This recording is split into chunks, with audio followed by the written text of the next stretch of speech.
Janet, it was nuts. It it was nuts. I mean, we probably have done well over 400 short sales. It really was. The banks didn't know what was going on. Welcome to How to Real Estate Podcast, a podcast to help you start, elevate, and catapult your real estate investing career. Don't forget to like and subscribe and hit that notification bell so you don't miss out on any new podcasts that we post every single Monday. Jared tested. Jana approved. Hi guys, welcome to How to Real Estate Podcast. This is Jared and with Jana Oman. And today we are very excited to have this guest. This guest has been a real estate agent since 2002, a broker since 2006. He's done countless transactions. I'm not even think there's even a number for him. And he's grown his brokerage from 6 to 260 agents in 2 different offices. He's recently actually sold 80% of his brokerage. And this guy has done not only on the real estate, on the realtor side, but he's done a massive amounts of investing from flipping when he first started out and now doing all sorts of things, which we're going to talk about. So Steve Daria, how's it going, Steve? Good. How you guys doing? Doing real good. We're happy to have you. Yeah, no, thank you very much for having me. So tell me a little bit about yourself. How did you get started in real estate just in general? I moved to Florida in '99, came out here for college, and I knew early on I just didn't want to work for anybody. So I've always been interested in real estate, and early on while I was in college, I got my real estate license, and then finally picked up my first house, filled it with roommates, lived rent free, and I just knew then and there this was the path that I wanted to take. How did living with roommates come about? Was that an idea to get roommates and have them pay your mortgage? I had roommates when we were all renting. We started off renting an apartment together, 3 of us, and then we rented a house, and then we wound up buying a house, and I converted the garage into a 4th bedroom. So I had 3 roommates and myself, and actually I made money every month on the deal. Cool. So these are you got a guys, taste of it then, right? Yeah, these are already guys I knew I went to college with, and they were good guys. And yeah, I got a taste of the rental income coming in, and being a kind of a broke college kid eating ramen noodle soup every day. This was very enticing. I kept the personal overhead as low as possible. Hmm. And did you become an agent then shortly after that, or? Yeah, I became an agent the year that I bought the first property. I think that was 2002. Yep. And then you started investing after that, or were you an agent for a little while and then kind of moved gears over to investing? I kind of started more on the investing side first, just because I wanted to buy a house as quickly as possible, and then I knew that I could make, commission dollars here and there helping other people out. So then it eventually evolved. I was working for Red Bull full time, going to college full time, and then, trying to work in real estate. And, there's only so many hours in the day. So eventually I had to resign from Red Bull, which was an awesome company to work for. And then eventually I graduated college. I converted to doing all like online and night courses just so I can put more time, effort, and energy into helping the public list and sell properties. So it's phenomenal that you started 2002, became a broker 2006, and had over 60 agents under you. What made you make that decision to sell 80% of your brokerage? My sister is my partner in our brokerage, and we just started small, and it was just us. And then kind of as time progressed, we're working with a lot of different real estate agents in the business. And, some people were asking if we were hiring, and at the time we didn't know anything about any of that, helping agents, nothing, so we were winging it for sure. And then we hired somebody else on to help out in terms of recruitment, and just brought on a real good core group of agents. The reason why we sold it was it freed up a lot more of my time, as well as my sister's time. She doesn't have to deal with handling the accounting and the books. And honestly, I don't have to deal with a lot of the bullshit associated with, the day-to-day, disputes or contract reviewing, or, because we were really on top of it. We want to make sure that there wasn't many mistakes that were going to happen that would cause liability for us and our agents. So a lot of that's gone. I get to spend more time with the agents, just being creative on how they're marketing and stuff like that. A lot of stuff that I'm sharing on my own YouTube channel now. So it's good. Now I can kind of scale the message. No, that's awesome. That's cool. So you sold it, so you give yourself free time to basically do what you want to do, to go out there, help people. We'll have this in the show notes, but Steve's YouTube channel is Steve Invest, by the way, just so if you guys wanted to go through and subscribe to him. So Steve, I do want to talk to you a little bit, a strategy we were talking about earlier, short sales, and that's something you don't really hear about very often at all this time of age. Most people that start investing, a lot of them nowadays didn't go through the 2008 dilemma. A lot of the seasoned people have, but a lot of the people that jumped in the last 10 years haven't. We're due for a correction. Now, whether that's going to be a crash or just a small little dip, I mean, no one really knows. My crystal ball is not very clear today. So we don't know when that's going to happen. There's a lot of speculations that it may be soon, maybe the next couple of years. It could be next 10 years. I mean, obviously no one knows. But having the knowledge of short sales when it does hit, and even nowadays, it's extremely crucial and important. So can you describe this? This is something you've done quite a few. One, can you kind of give us an idea for those that don't know what a short sale really is at all, and how many deals are you still seeing short sales even after 2008? Yeah, I mean, there's definitely an uptick. That's why we've done more videos pertaining on how to list and sell short sales, and even created the short sale course.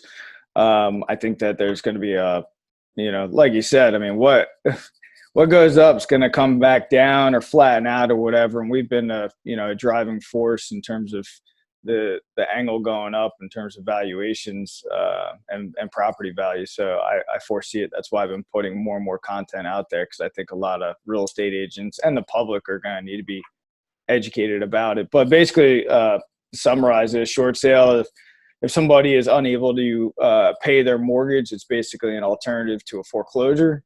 And hopefully the end goal is to waive any and all deficiency judgments against that borrower. It has a better effect on credit. There's just a lot of things associated with it. It's almost treated like a traditional sale as well once you have the short sale approval. So it's nothing like a foreclosure. So in other words, just to kind of put another not spin on it, but not the description. So you have someone that's going through, they're not making any payment, they're in trouble. They need to sell the house quickly, right?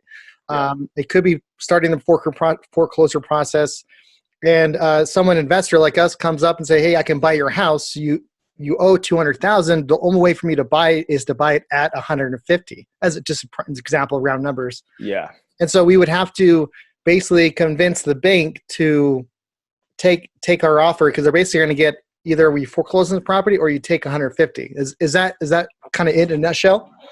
Yeah, exactly. You're upside down. If you owe 200 and market value is 150, 160, and you're not able to come to the table with the difference, then a short sale is going to be ideal for you.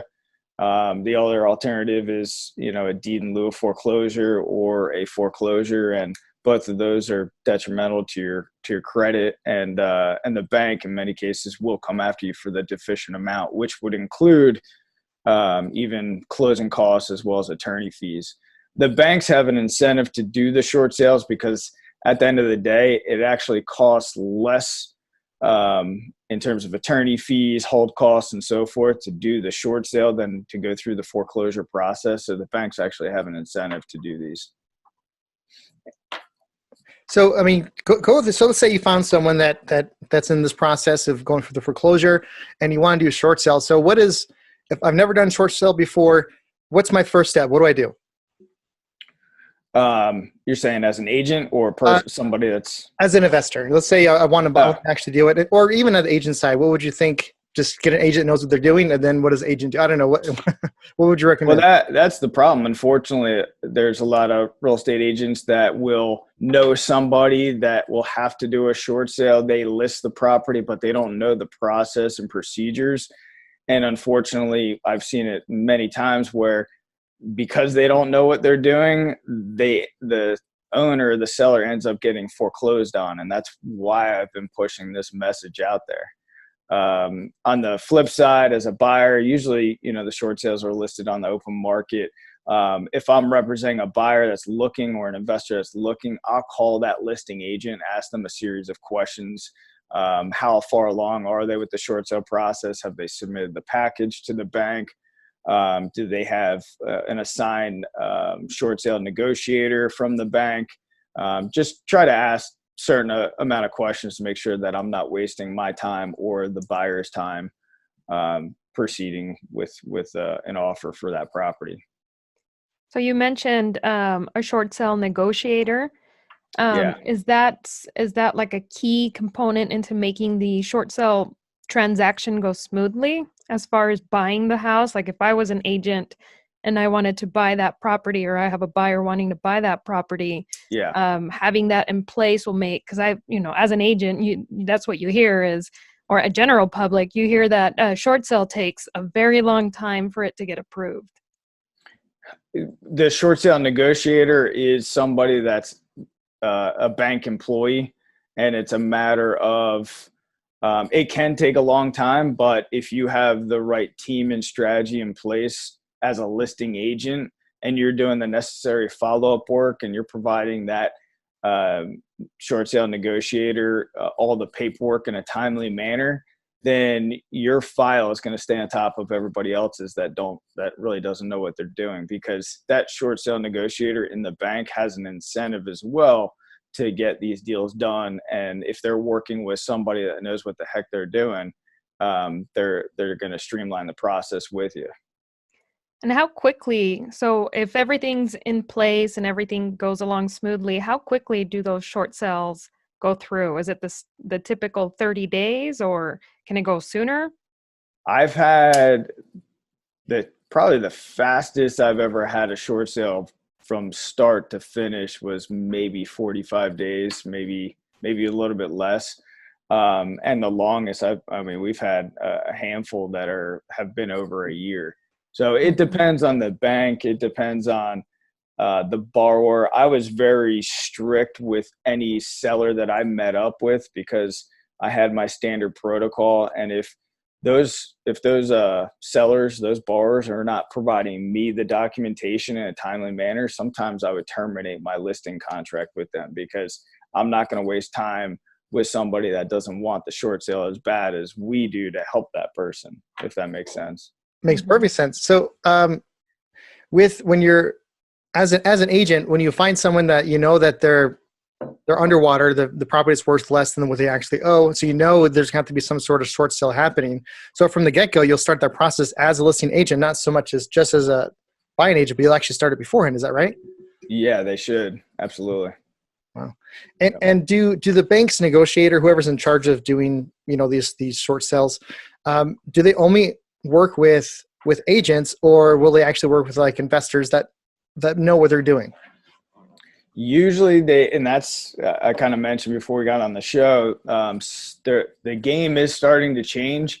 I just did a video today about it. Mr. Cooper, they were formerly known as Nation Star. They're pretty damn big. They are implementing a new strategy they put it this way, they do want to see the property go to open market. So if you're an investor and somehow you do go directly to the bank and try to get in touch with them, or you get a short sale negotiator on the line, a lot of times they're still going to want to see it listed with a real estate agent and go to open market. With Mr. Cooper now, and I just shot a video on this, we'll probably have it go out in a couple weeks. Mr. Cooper is literally requiring that it goes with this third party where there's going to be a 5% buyer premium, which sucks. And I think it's going to hurt getting the right deal for investors. And it actually goes to a third party auction site. it can still be listed with me as a listing agent, but I have to abide by their auction terms where we actually have to put it on this auction site. So it's interesting. That was never in play before. Traditionally, I would take a short sale listing. I go to open market just like any other traditional listing. We would review a certain amount of offers because usually we price them competitively, usually about 10% below market. Review multiple offers and then move forward with just one offer. Submit that with the bank package to the bank and start the process. So this new process that they're trying to implement, is that a nationwide thing, or are they starting in different cities, or because I haven't heard of that yet? I know it's something new. I think it is nationwide for Mr. Cooper. Now that's just one bank. But the reason why I did a video on it is because I think there's going to be more lending institutions that might follow suit because and I don't know, I don't know, 5% buyer premium seems very high. So the banks traditionally would wiggle anywhere from 10 to 15% off of fair market value. So with this 5% buyer premium, I think it could have an adverse effect. I don't know. But I don't know if their goal is to try to get the highest and best dollar through this auction site, or it was some kind of internal handshake that they said, okay, this company is the company is a real estate brokerage. I think they're out of Texas. It's called XOME, and it's pronounced Zome. Yeah, I've seen that So around. somehow they got in with Mr. Cooper, how they created that deal. It's pretty awesome for that real estate brokerage. But again, I don't know if it's going to have an adverse effect on, giving investors or even a regular home buyer a good shot at getting a better deal on a distressed property. Time will tell. Just make sure I understand everything. So we're going to have like 3% from the listing agent, and then from the buyer, they would require basically 5% instead of the normal 3%. Or is that right? Am I understanding correctly? Or is that just additional 5% plus the buyer's agent fee as well? Well, no, we'll take a listing, say at 6%, just using round figures. And if the buyer is represented from another agent, then it's going to get split 3 and 3. And that's usually paid by the lender. It's not paid by the seller. It's usually paid. And all closing costs associated with the deal is paid by the seller or the lender, the bank, because in most cases people are doing a short sale because they can't afford any of it. Now, if the buyer is scouted through the auction site, that buyer is going to have to come out of pocket and pay that 5%. The auction site, hopefully, they're getting a good deal. Yeah, that's a big fee. I wonder how it's working. Have you had any transactions done that way? We're working on 5 right now. Oh, none of them completed? They're just in the works yet? Yeah, just in the works. I kind of took a back seat in selling real estate, and but now with short sales and everything coming back up, I'm going to dive back into it with my team. Now, you said there's been uptick of short sales. So, I mean, how big of it? I mean, you're working on 5 right now. That's pretty big. So, how big of an uptick have you seen in the past few months or the last year, you'd say? Just the Liz pennants in our local market. If anybody goes to their clerk of court site, they can actually search in their local market. But I think we're probably up maybe 5-7% from last year. Yeah, which is but don't quote me on that. Last time I checked, I was checking month to month, but every month to month it was increasing. And then certain months are, will have more of an effect than other months. Right. Based on our local market. Have you noticed an increase over the years, or when have you noticed it, like a steady increase, or like did you see a peak this last year? I didn't study any kind of charts or even my MLS about this. I just kind of knew. I just feel like it is coming, so I wanted to be prepared for it. I wanted our agents to be prepared for it. But what I am seeing is the amount of inquiries coming in, like real life inquiries, people calling in, asking about it. And here's the deal, I'm in Southwest Florida. We just took a house for sale right now. We're listed at, I think it's 369, and they bought it, I think, a year and a half ago. And they're probably gonna, because of closing costs, they're probably gonna have to come to the table with maybe 25 grand to get the deal done. So the market hasn't, even if the market flattens out, look, if you bought a property for 200 grand a year and a half ago and you want to sell it and your market's flat and the value's 200 grand, you still have commissions, you still have title insurance, you still have doc stamps on the deed, you still have to pay. And if you don't have that money in your pocket, what are your options? Maybe rent it out, whatever, you'd have to figure it out. But if you're in a flat market, because of just closing costs, not even the market goes down, just closing costs alone, you might have to look into that option if that's your only option. In terms of seeing a trend or whatever, I teach about this as well on my channel, are BPOs, broker price opinions. And I saw an uptick on that as well, because I'm still signed up with a handful of asset management companies that assign BPO assignments. And I get the emails from them, and I've started seeing a lot more of those come in. I actually did a video on making $280 in one day doing BPOs. And I think it was 7 BPO assignments in one single day. And, that's a big sign if we're getting BPOs. So a BPO, if listeners don't know what it is, it's comparable to an appraisal, and the banks will hire a real estate agent to do a BPO because they're a hell of a lot cheaper. And they do the BPOs to get an idea of valuation, usually for short sale scenarios. And how do those come through? You said that you still see those BPOs coming through. Is that a system that you're signed up to, or? Yeah, so there's a bunch of them out there, but they usually just email you, and then it's kind of a round robin, first come first serve deal. You click it, accept the assignment, and then it's yours. Yeah, I see. Is that something that a broker would sign up for his office, or do agents do that? Like, can an agent sign up for that? Yeah, an agent can sign up. All the funds would have to be paid to the brokerage first, and then the broker can disperse out. But it's back. I got some videos on it, but when we were doing short sales, a lot of short sales back when, this one guy, he was cleaning up. He was doing all the BPOs in our area, and not all of them, but a lot of them. But he was making about $5 grand a month doing BPO assignments. So during the 2008 type market, did you notice the shorts? Because I'm sure it was abundant during that time. I would think that it would take longer to lock down these properties.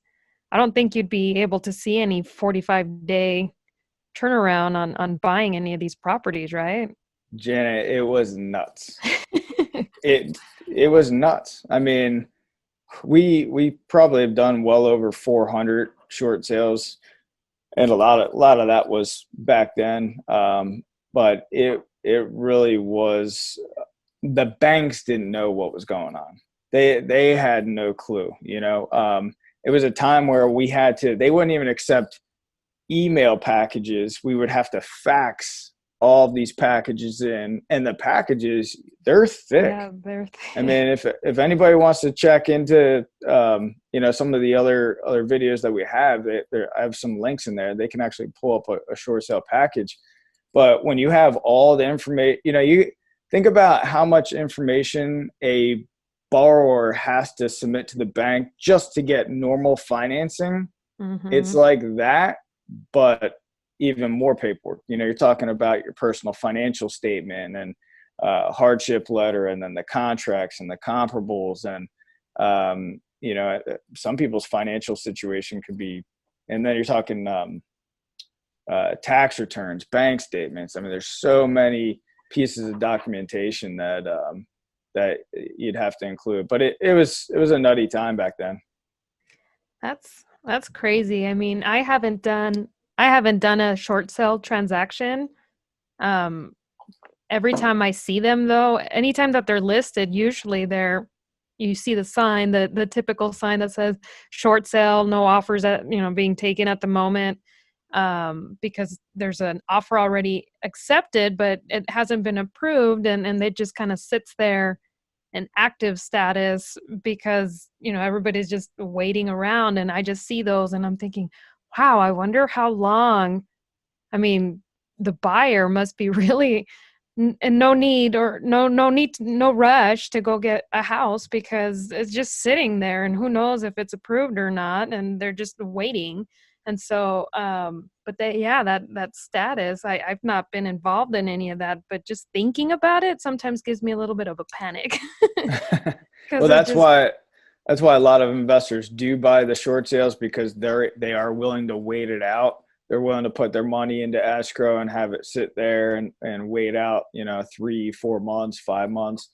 The typical buyer that needs to buy a house to live in right now doesn't necessarily have that luxury of time associated with it. That's why I think that, like I was saying, that 5% buyer premium might hurt if they're not expediting this process. Now, some banks, like I said, are really good. They're really good to work with. They're not even in business anymore in most cases, but some will expedite it. But hopefully they learn their lessons from the previous market, and it seems like Mr. Cooper is going to have their stuff together, but time will tell. yeah, that is that's an interesting platform. I wonder because I've actually put in offers on that one, but not I didn't realize the connection there, the back end stuff with it being Mr. Cooper and the short sales and things like that. But that it was an interesting thing to see because I hadn't heard of that before. But now I Yeah, know. yeah. I mean, that's just one bank. And honestly, if you guys are real estate agents or anybody that's listening that wants to go and list these type of properties, there's a lot of people. Probably it depends on your market, but for example, like I said about the Liz Pennants filed, I can pull that list and I can go and knock on the doors of these people. That's what we were doing back when. We were knocking on the doors of a lot of people that were. Liz Pendants is the start of the foreclosure process because they're not paying their mortgage, and we would knock on the doors and try to set a time to come back and sit down at their kitchen table and talk about their options. And Mm. a lot of people just don't know what a short sale is. They don't know how it works. They don't know that that is an option, and that's why I think real estate agents do have a duty to push this kind of information and content out and educate the public, because their banks are not always going to do that. Yeah, they're always in it for themselves, it seems. So yeah, having an agent, and it's actually extra education, right? Extra classes that you actually need to get to take in order to know the ins and outs of how to provide that service to your clients. Because I know if I got a short sale listing, I wouldn't know what to do with it because I haven't done it before, but I'm sure being prepared, taking the right classes, getting the right education, then yeah, bam, I can get it done. Yeah, I mean, even when we started this process, when the market crashed, I went for a certification as well. It was Hmm. at the time certified distressed property expert, and I went through it, and that's why I created my own course. And I put one of our agents through it the other day because he wanted me to explain everything about a short sale. I'm like, no, like that's why I Sit created here. this. Yeah, Watch and this. he watched it twice. It was a house over in Marco Island, and a good price point. I think it was close to 400, and he's going to be done and out less than 60 days on that one. Wow. Yeah. So as a real estate agent, I'm all about, if you are a real estate agent, you should niche out your focus, your target market, and go after it and be the expert in it. And, I think too many real estate agents out there just kind of float around and take what comes at them. But I Hmm. think you always have to have a niche focus and make that your thing. Yeah, I think that's a big one that a lot of people don't realize that, certain agents have a niche that they're good at, but they don't necessarily market it, or that's not what they target. They kind of, like you said, take whatever's thrown at them. And I think it's important to realize, as any type of agent or real estate professional, that you find your niche, and you stick to it, and you become the expert at it, because in the end, being the expert, even if it's just one topic, that's a lot better than knowing everything, but just a tiny little bit, but everything. Yeah. So yeah, that's definitely important, I think. And let's just say someone that's out there trying to find some short sale deals, or as an agent or as an investor, where do you find a lot of these people in distress mostly? Or do you do mailers, or what's your lead generation technique for finding people in this situation? I mean, you can use RedX. I'm sure you guys have heard of that. That's a good system for finding pre-foreclosures. But on our local MLS, I can just literally click if it's a short sale or a foreclosure and pull up all the distressed properties like that and pull them up for clients. And I scout, I buy and flip, so I'm always scouting deals, and that's how I search for a lot of them too. So you wait for them to be listed, pretty much, not beforehand? As an agent, I'm trying to go out. I would go after the actual listing for short sales, but as an investor, yeah, absolutely. You can go after, but you can knock on the doors of people that are upside down and not paying their mortgage. But again, a lot of the banks are probably going to want to see that thing go to open market. And then Right. what did you do as an investor to put all that work in, for it to go open market and get outbidded? Yeah, So and I'm not saying you can't get deals on short sales, because I know you can. I've bought them myself. You definitely can. There's no doubt about it. you talked about the package. So I've never done a short sale before. So I mean, and I know there's resources, especially on your channel, where people can go and actually see it. But what exactly does that entail, and when does that get placed? So do you put the package in when you get an offer, or does list the agent start the process right then and there? How does that work? Some banks would only want the package once you guys had an actual buyer and execute a contract between buyer and seller, and then submit the package all at once. Other banks will want you to start the process right away and send that information. And then when you did get a buyer lined up, then that would be the time to send the rest of the documentation. Part two of the big Bible that you send in. Yeah. Big, big packet. Yeah. And they lose paperwork all the time. That's why, at the time we had a team, because just doing the tedious work like that, because they'll lose emails, they'll lose paperwork all the time. And honestly, we had a girl in our office, and her full-time job was literally having two phone lines going at once, calling on every single file every single day. Just making Because sure they got the paperwork. you had to harass them. Mhm. We wanted to bug the hell out of them, because we wanted them to know our names. And then when we had the next short sale, they're like, okay, we're not going to put up with their phone calls. We'll Right. streamline through. And that's how we were able to do a lot of them, is just being relentless in follow up. If you're not following up on that deal, then they have back then they had so many files. And we just kept her on the phone. Literally, I would have hated her job. But I was doing it initially in the beginning, because we were still trying to figure out the process. And yeah, she dreaded that position for sure.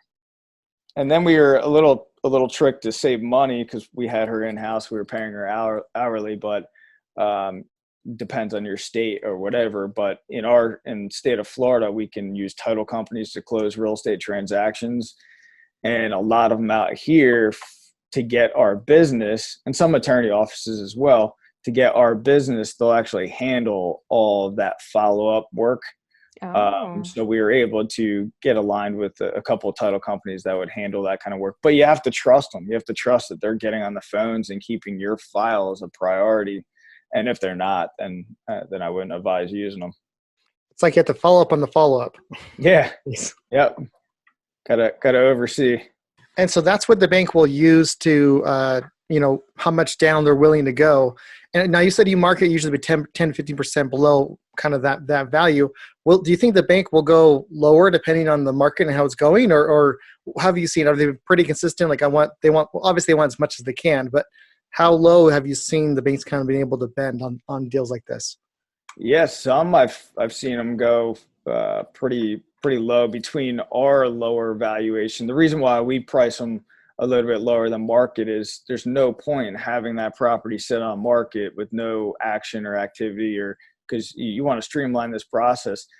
And real quick on that, the two entities don't really talk. The foreclosure department doesn't really talk to the short sale department. So if they're not paying their mortgage right now, the time is ticking, and you got to get an offer on that thing right away. So that's why you got to price them a little bit below. But yeah, we've seen people get some really good deals below market value for sure. They'll get the BPO. Sometimes they'll order two of them. Sometimes they'll even order an appraisal as well if they need the additional valuation, and then they'll say yes or no, or they'll even counter that offer. But there's been a lot of short sales that we've done in the past where a lot of investors did really well. Now, with and it totally makes sense that the left hand doesn't know what the right hand's doing. Like the foreclosure department doesn't know what, they don't really communicate too well with other departments. So, have you had, or what would you do? What would you suggest to secure that? So, someone's going through a foreclosure process, and you want to start doing the short sale process. So sometimes the foreclosure dates a lot closer than a short sale will allow. So how do you kind of extend that date, or what do you do to make sure make it work? Yeah.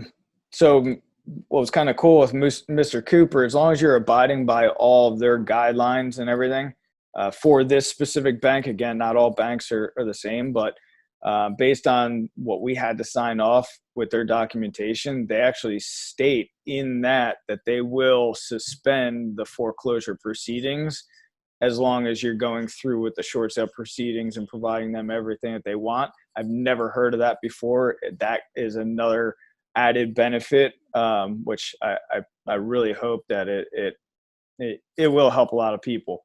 With that said, it depends on your state too, but so out here, if they haven't been paying their mortgage for 3, 4, 5 months, I usually will tell them to speak with an attorney as well, especially if it's outside of a lis pendens and they're trying to go for final judgment.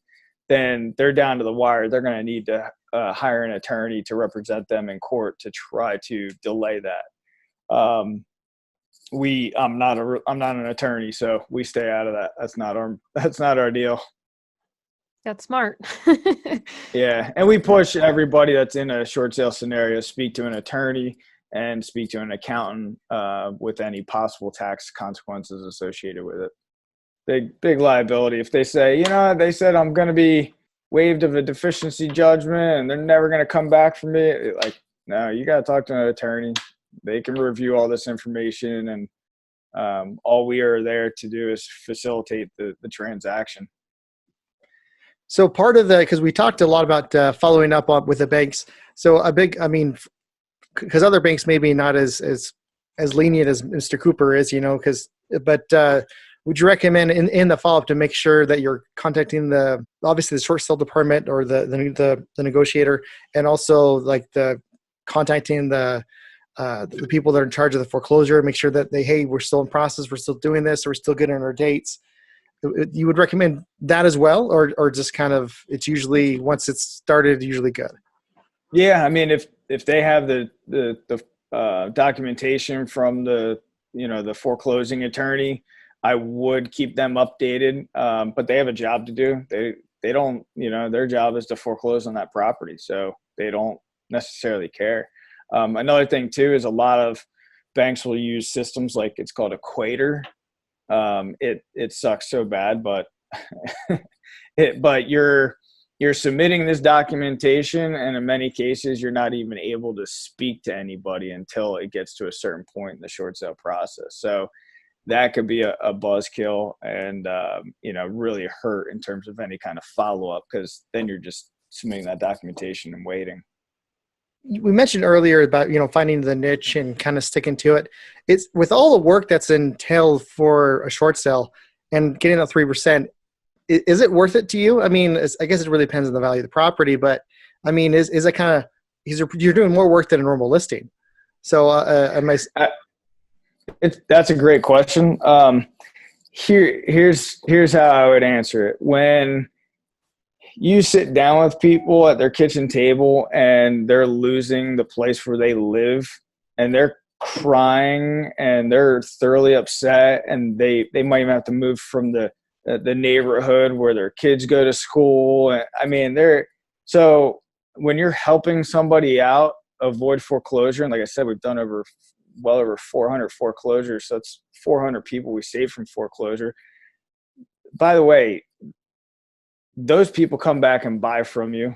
They refer us a ton of business because of what we've done for them. So the repeat business and referral business that we get from it, even all these short sales we're getting right now, it's all referral business. We don't, so it's from past clients and referrals. So when you again, you hit it, you hit it on the head. It's not a traditional deal, and you're putting a lot more work, effort, and energy into it. And that's why I said too, I'm very selective in who I choose to work with, because I got to make sure that they are very motivated to get this done, and they'll do whatever it takes to provide the necessary documentation within, 10, they requested 24 hours. I want everybody to give it to me in less than 10 hours. So those are just the standards I had. But yeah, when you help people out in this kind of distress situation, it's shitty. It wears and tears on you as a real estate agent. So you got to really have the mindset and heart and everything else, associated with it. I absolutely love that. I love that. I mean, it's not all about the money, and so I that's awesome that even though as far as like not per hour, but as far as investing your time in, you're looking more on the broader screen, the first of all, helping that one person. I mean, I've been in a situation where I bought people's houses in similar situations. They're going for foreclosure. I was able to buy their house, save them for the foreclosure, and just tears of gratitude makes it worth it, even if I made a ton or didn't make a ton. So that makes perfect sense. And I love the fact that you're looking at the future and the broad scheme of things, as far as building a relationship, being part of the community, people coming to you because you've helped them with their referrals. So that's I think it's very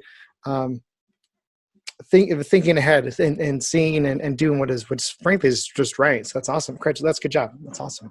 Yeah, no, I appreciate it.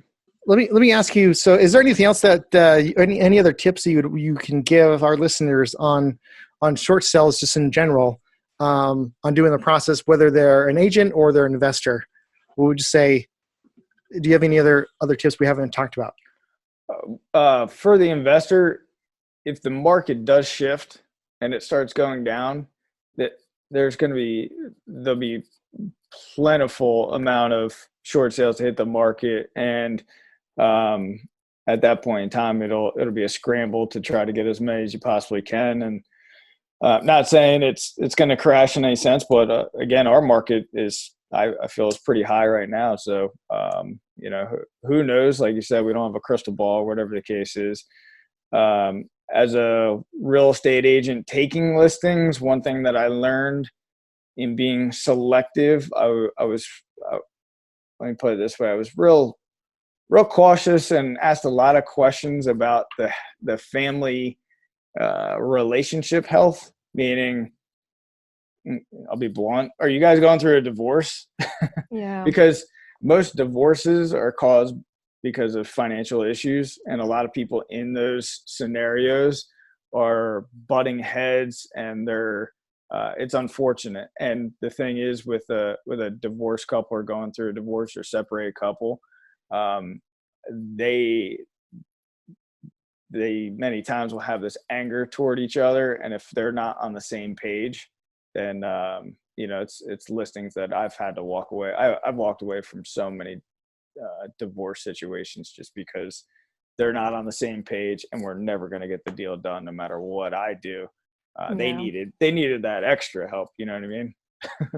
that Like, like, I don't come with a therapist. yeah, they need the family therapist help. And that's just, then it takes away my time to help out other people that truly want it and want my Right. help. Sometimes I feel like I should have a badge that says investor, real estate agent, and family therapist. It's true. So, That's awesome. Oh, sorry. Go ahead, Jenna. no, I was just curious on the as far as the investors and the short sale deals go. Do because a lot of investors work with hard money, and that's how they fund a lot of these deals, hard money and private money. Yeah. When you submit a packet, and let's say it's an investor that's interested in a property like that, do they have a harder time getting approved when it's when it's that kind of money versus just cash money or versus just a typical loan? If you're putting it contingent upon that financing, then listing agents might look at a cash deal as opposed to a finance deal. Are you saying contingent upon financing? Well, I was just thinking, like, if you have hard money on the property, and it doesn't come from, let's say, Wells Fargo. So I'm submitting a packet and it's from some small private money lender. Does the bank that currently owns the mortgage, do they see that and they frown upon it, or do they take that seriously? Like, are your chances of getting that short sale with that type of funding, does that hurt you in getting the deal? I don't think so. I mean, as long as because they're going to request proof of funds or some sort of pre-approval if you're buying the property. I don't think so. And what a lot of investors do, and they've beaten down my doors, and it's creative on their part, and I give them credit. But what they'll say, hey, look, I'm interested in your short sale deal, but I'm not represented by a buyer's agent, so you're going to get both sides. Let me get the deal, and a lot of investors will do that. And I think, your audience, if they are investors, if they want to secure the deal, I think that is a good approach. I know a lot of investors have gotten a lot of deals that way. I personally just deal with whatever offers come in at the time and then submit them all to the seller, and we figure out what's the best route to go. But it's definitely a strategy for investors to utilize. Yeah, but it is illegal for the agents to just show the one anyway. So Yeah, you have that's to good on you that disclose. you're showing them all, because that would be bad. Yeah, you gotta disclose all the offers. Absolutely.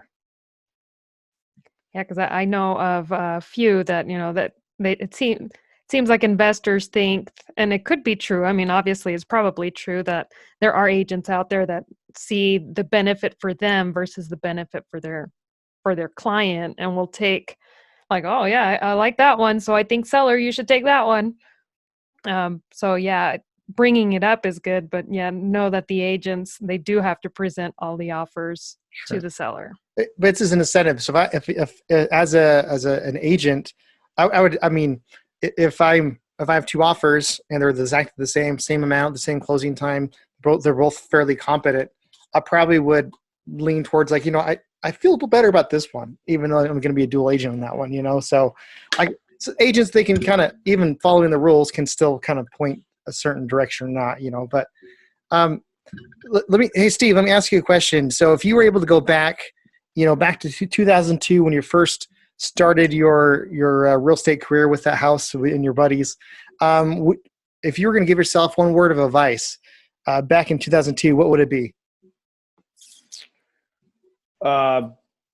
Be smart. Well, be smart with your money, but more so live as cheap as possible. Because even back then, I was buying and selling my primary residence, like we spoke earlier, and you don't pay any gains on that gain, or any taxes on that gain. And I made some stupid mistakes. Like, for example, I remember making a really good rip on one of these properties I sold, and I went out and bought literally a $30,000 boat. And for what? It's like, it was so stupid. And if I didn't buy that boat, how much further could I be right now if I maximize that $30,000 into other investments and everything else? But I think it's part of the learning process. Like, just don't be stupid with money. Just reinvest it. Make your assets work for you. And the quicker you do that, the quicker you create um, you know, basically the quicker you become financially free, you can buy all the luxuries in the world thereafter. And even to this day, like I'm still pretty damn frugal. Like I drive around a 2007 Tahoe, and it's like I'm good because I know I look at all the investments I have, and I know what they're doing, and I know where I'm going to be next year and even 5 years from now. And it's just I think people get too caught up about keeping up with the Joneses and having the nice car and the boat and the nice house or whatever the case is. And I think, if I have to encourage anybody that's younger, like just don't be stupid with your money, invest it. That's a very we hear that a lot. Because I mean when you're young, that's the first thing, you've never had money, you make a big chunk of money, or you're making a lot of money, and then that's the first thing you think of doing is just splurging, and oh, where can I spend it? What have I always wanted? And it's all just keeping up with the Joneses, really. That's kind of what you do in high school. That's kind of how you think is you want to be the most popular one, and then you carry it over into your young 20s if you're not smart about it, and then you Absolutely. make mistakes like that. And look, if you're a real estate agent or a real estate investor, right? If I'm a real estate investor and I'm buying and flipping houses, that's still a job. You're still working every day to make those funds, to make the money. If you're a real estate agent working to get commissions, like it's a job at the end of the day. And I think everybody can achieve financial freedom in a short period of time, like very short. And when you do that, you're less stressed out.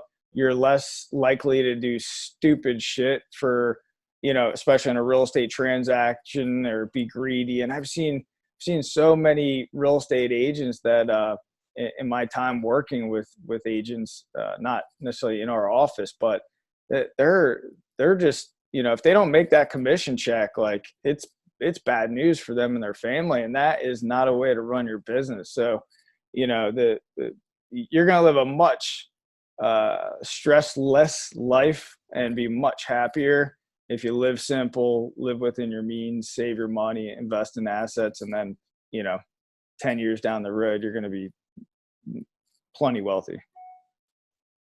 Yeah, definitely. But I mean, if you think back to that time, like Jared had said, if you think back to that time, would you have listened, do you think, to that advice anyway?